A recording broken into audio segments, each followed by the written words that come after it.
Hey, thanks for joining us today. I'm David Hadobas. We're sitting here with Roger Lee. Roger Lee is the Director of Customer Success for GridSpace, and we're going to be doing an interactive webinar session with him on June 6th. So we asked him to spend a few minutes with us today, give us a little perspective on that webinar. What are some of the key takeaways that are going to be learned from that? The name of the webinar is Improving Your Customer Experience, Reducing Agent Effort, Lowering AHT, for a better customer experience. We hear a lot about effort.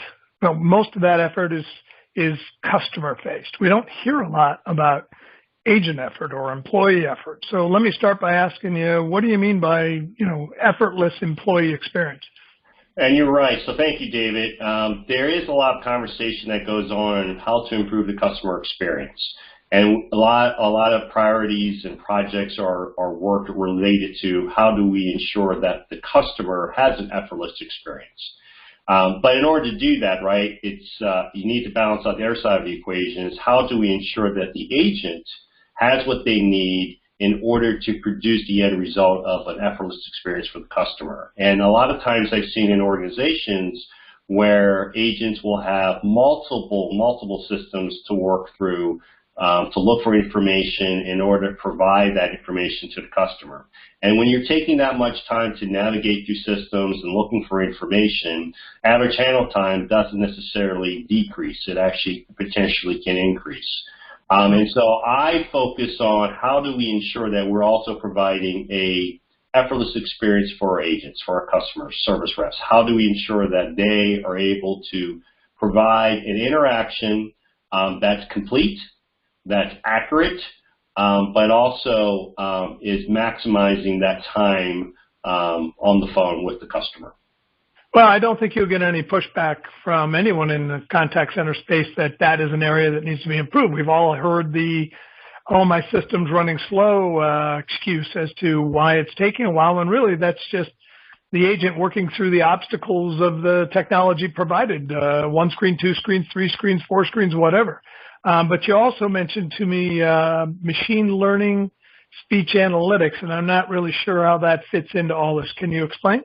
Sure. So part of ensuring that we are providing information to the agent that is not only comprehensive but accurate is as we are having a conversation utilizing speech analytics, the speech analytics engine, the tool itself, which is part of it, it's an AI component, has the ability to listen throughout the conversation, and based on that, whatever is being said, provide information to the agent so that the agent doesn't have to look for the information as they're having that conversation. So if a question comes about, prime example, if you haven't been to Vegas for a while and you call in to Vegas.com and you're talking to one of their customer service reps, and they see that, hey, Mr. Hadobas, looks like you haven't been to Vegas for a while, but I see that you usually stay at the MGM Grand Casino because I have that in as part of your profile lookup in their CRM database.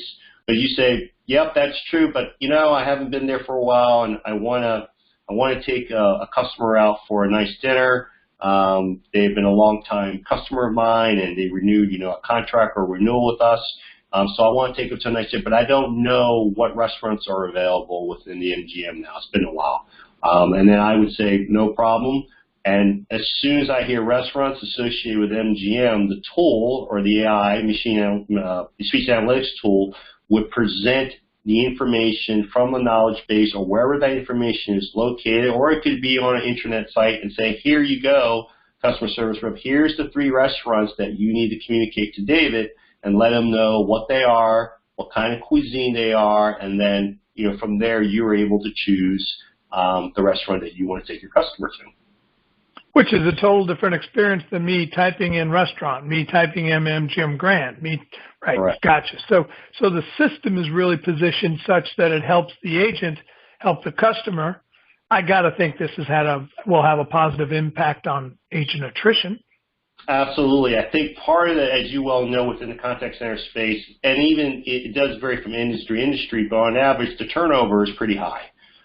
People get frustrated. Part of the reasons why when I looked at and talked to a number of customers or just taught in the industry alone, when employees fill out employee satisfaction surveys, one of the prime reasons why they leave is because they're frustrated with lack of process, lack of system integration, and sometimes not even lack of training, but enough training in order to be effective at their job. And here, I think the perfect opportunity to leverage speech analytics is to ensure that, especially if new hires are learning new call types, or they're just trying to learn and navigate how to get information, instead of having them to do that, present the information to them on the desktop as they're having that conversation with the customer. I think that will be a better experience. And from a learning perspective, I think they will be able to learn much quicker as well as they're having those conversations. Yep. Sounds like it's going to have an impact on accuracy, possibly even the way the agent frames the call, products and solutions and services, that type of thing. Correct. Well, I'm going to be interested to see what kinds of questions come from this. Again, most of the focus has been on the customer side when we have had conversations with members about analytics, and now we're looking at more of a holistic view. So it'll be interesting to see on our webinar. So that's June 6th. Come join us. Bring your questions. Pepper Roger. He loves that. He absolutely loves getting the questions, and we do too. Thank you, Roger. Appreciate your time today. Thank you very much, David.